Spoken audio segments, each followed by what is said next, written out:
ఒక మాదిరికరమైనటువంటి వివాహాలు చేశారు అని వారి అల్లుడు అనుకుంటా, మరి వారు పలికినటువంటి మాటను బట్టి. అలాగే చక్కని దైవజనులను మరి వారు కలిగి ఉండడం, వారి పిల్లలు కూడా పరిచయలో ఉండడం, కుమార్తె కానీ అల్లుడు కానీ అల్లుళ్ళు కానీ, దాన్ని బట్టి నేను దేవునికి వందనాలు చెల్లిస్తున్నా. ఒకటి, మన కుటుంబాలు దేవుని సేవకులైతే అది నిరంతరము యాజక కుటుంబంగా సాగిపోవడం కంటే గొప్ప ధన్యత మరొకటేముంది.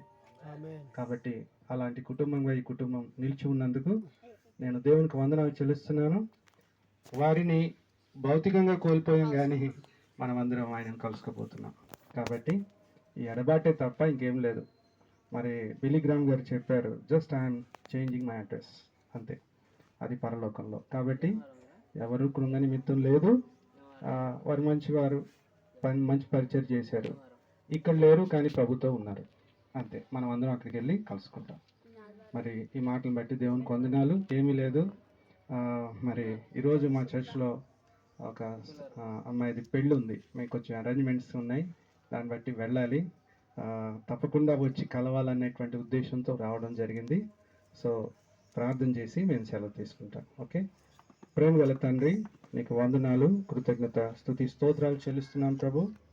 ఇదిగో ప్రభా, నీ దాసులు సత్యం గారు ఈ లోకంలో తన పని ముగించుకొని నీ సన్నిధికి చేర్చబడ్డారు.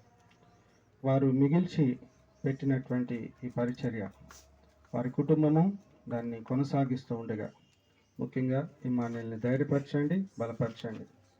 అన్ని సామర్థ్యాలు కలిగినటువంటి వాడు, నీకు అవసరం లేదు ప్రభా. నా తండ్రి, నీవే బలహీనులను బలపరిచి నీవు వాడుకుంటావు. కాబట్టి నీకు వందనాలు. మా బలహీనతల్లో నీ బలమును పరిపూర్ణం చేసేటువంటి దేవుడవు గనుక